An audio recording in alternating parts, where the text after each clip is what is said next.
ഇറാനെതിരായ ഇസ്രായേലിൻ്റെയും യുഎസിൻ്റെയും സൈനിക നടപടിയെ വിമർശിച്ച് കൂടുതൽ രാജ്യങ്ങൾ മുന്നോട്ട് വരുന്നു. റഷ്യയുടെ സുഹൃത്ത് രാജ്യമായ ബെലാറൂസാണ് ഇറാനെ പിന്തുണച്ചെത്തിയിരിക്കുന്നത്.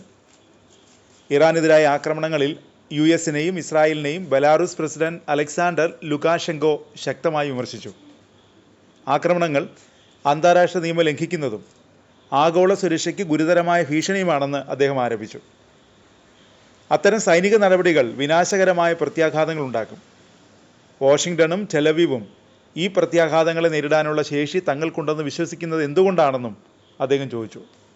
വർദ്ധിച്ചു വരുന്ന പാശ്ചാത്യ സമ്മർദ്ദങ്ങളെ ചെറുക്കുന്നതിൽ ഇറാൻ ഒറ്റയ്ക്കല്ലെന്നും ലുകാഷെങ്കോ വ്യക്തമാക്കി. അതിനിടെ ആണവ പ്ലാന്റുകളുടെ നാശനഷ്ടം വിലയിരുത്താൻ ഇറാൻ ഒരുങ്ങുന്നതായി റിപ്പോർട്ട് വരുന്നു. പദ്ധതി തകർക്കാനായില്ലെന്ന US ഇന്റലിജൻസ് റിപ്പോർട്ടിന് പിന്നാലെയാണ് ഇറാന്റെ നീക്കം. പ്ലാന്റിലുണ്ടായ നാശത്തിന്റെ സ്വഭാവം അനുസരിച്ചാകും ഇറാന്റെ തുടർ നടപടികൾ. ഇറാൻ ആവശ്യമായ സിവിലിയൻ ആണവ പദ്ധതിക്ക് സഹായം നൽകാൻ US ആലോചിക്കുന്നതായി റിപ്പോർട്ടുകളുണ്ട്. അടുത്തയാഴ്ച ഇറാനുമായി കൂടിക്കാഴ്ച നടത്തുമെന്ന ട്രംപിന്റെ പ്രസ്താവന ഇറാൻ വിദേശകാര്യ മന്ത്രാലയം തള്ളിയിട്ടുണ്ട്. ആണവ പ്ലാന്റുകളിൽ US നടത്തിയ ആക്രമണത്തിന്റെ ആഘാതം ഇറാൻ ആണവ ഏജൻസി വിലയിരുത്തും. ഇതിന്റെ കൂടി അടിസ്ഥാനത്തിലാവും ഭാവി പരിപാടികൾ തീരുമാനിക്കുക. പ്ലാന്റിന് നാശമുണ്ടായെന്ന് ഇറാൻ വിദേശകാര്യ മന്ത്രാലയം സ്ഥിരീകരിച്ചിരുന്നു. എന്നാൽ ഇത് പദ്ധതി ഇല്ലാതാക്കും വിധത്തിലാണോ എന്ന് വ്യക്തമാക്കിയിട്ടില്ല. US ഡിഫൻസ് ഇന്റലിജൻസ് റിപ്പോർട്ട് പ്രകാരം പ്ലാന്റിന് കാര്യമായ നാശനഷ്ടമില്ല. എന്നാൽ ട്രംപ് ഭരണകൂടം ഇത് തള്ളിയിട്ടുണ്ട്. പിന്നാലെ പെന്റഗൺ ട്രംപിന്റെ നിർദ്ദേശപ്രകാരം പ്രത്യേക വാർത്താ സമ്മേളനം നടത്തി നാശമുണ്ടായെന്ന് വാദിച്ചു. എന്നാൽ തെളിവുകളൊന്നും ഹാജരാക്കാനായില്ല. ഇറാനോ ആണവ ഏജൻസി പരിശോധനയിലോ മാത്രമേ നിലവിലെ സ്ഥിതി വ്യക്തമാകൂ. ആണവ ഏജൻസിയുമായി സഹകരിക്കേണ്ടെന്ന നിലപാടിലാണ് നിലവിൽ ഇറാൻ. പാർലമെന്റ് പാസാക്കിയ ഇത് സംബന്ധിച്ച ബില്ലിൽ പരമോന്നത നേതാവ് ഒപ്പുവയ്ക്കണം. അതിനിടെ ഇറാന് ആവശ്യമായ സിവിലിയൻ ആണവ പദ്ധതിക്ക് സഹായം നൽകാൻ US ആലോചിക്കുന്നതായി റിപ്പോർട്ടുകളുണ്ട്. ഇതിന് 30 ബില്യൺ ചെലവഴിക്കാനും US തയ്യാറാണ്. ഉപരോധങ്ങളും US നീക്കും. പകരമായി ചർച്ച തുടരണമെന്ന റിപ്പോർട്ട് ഇറാൻ തള്ളി.